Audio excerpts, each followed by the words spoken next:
Yeah, Steve, what was your reaction to the decision to change coaches, and yeah, how did that hit you? Yeah, I mean it happened quick. Obviously after a couple bad results, everyone feels nervous about what's going on, and so it happened quick. And we're Chad's the coach now. We're fully backing him, and we're ready to move forward, and we're excited for Saturday to put our best foot forward now. Did you feel like something had to change, that on and off the field, that things were not quite right? Yeah, I mean obviously the results kind of speak for themselves the way that we lost in that fashion. But it's it's not really my job to decide whether or not who stays and who goes. So like I said, we're just looking forward to backing Chad, and he has loads of experience in this league, and he has personal relationships with every single player on this team, and he's built those relationships over many years. Obviously with me, I was drafted with him, and so it's it's an exciting time for him, and we're looking forward to it. There was some reporting yesterday around Hernan's desire to play you in Rochester, for example, and management's desire to hold you out from that game. Where was your head at in that whole process? Yeah, I mean that's a question for the management. Wasn't really have anything to do with me, so. Yeah, I got you. The general happiness, and Chad talked about this a few minutes ago, happiness is not like fans see what's happening on the field, but there's also more to life and to your profession.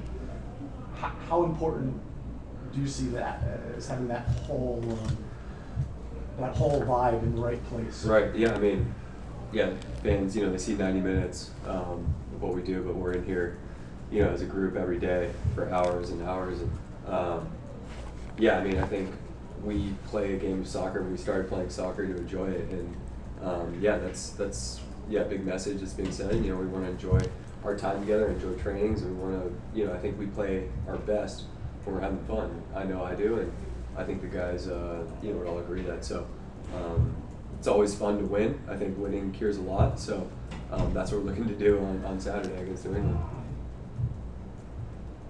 What do you feel this transition will be like?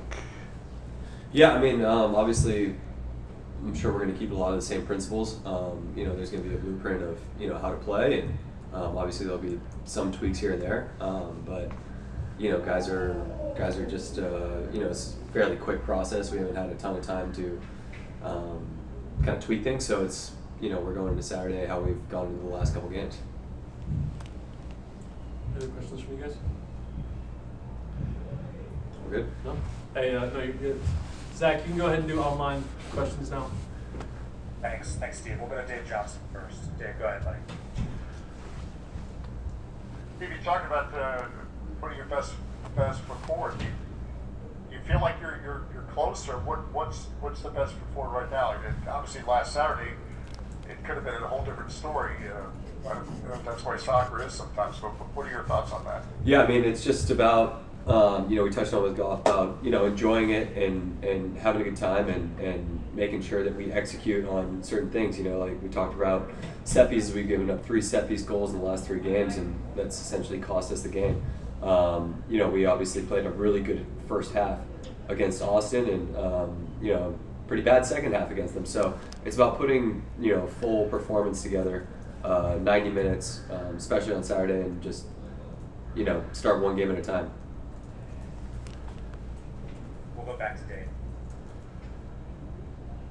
It's obviously a team game, but does it start just with individual accountability, and as you as a leader of the team, is that where it kind of starts to get this thing going again? Yeah, of course. I mean, got to look at yourself in the mirror first and be self-critical and understand where you could have done better. I know we all have especially done that with the film the last couple of weeks, especially with you look at it even more closely when you lose games and the fashion that you lose them. So it's being critical of ourselves for giving up 3 goals, and it's also I'm sure the forwards want to score more goals. So it's everyone's looking at themselves right now. It's never an easy process when one coach leaves and another one comes in. So it's on everyone. It's not just what's happened you know, the coaching side, it's the players. You know, the players are playing the game.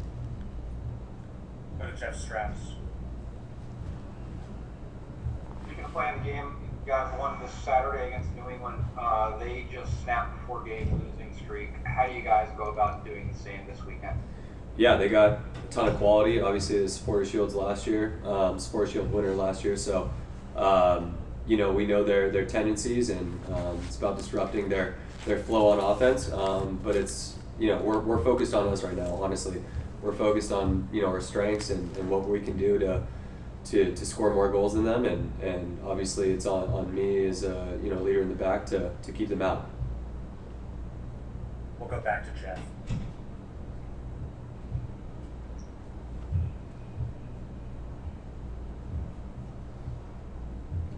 Jeff, I think you're muted, buddy.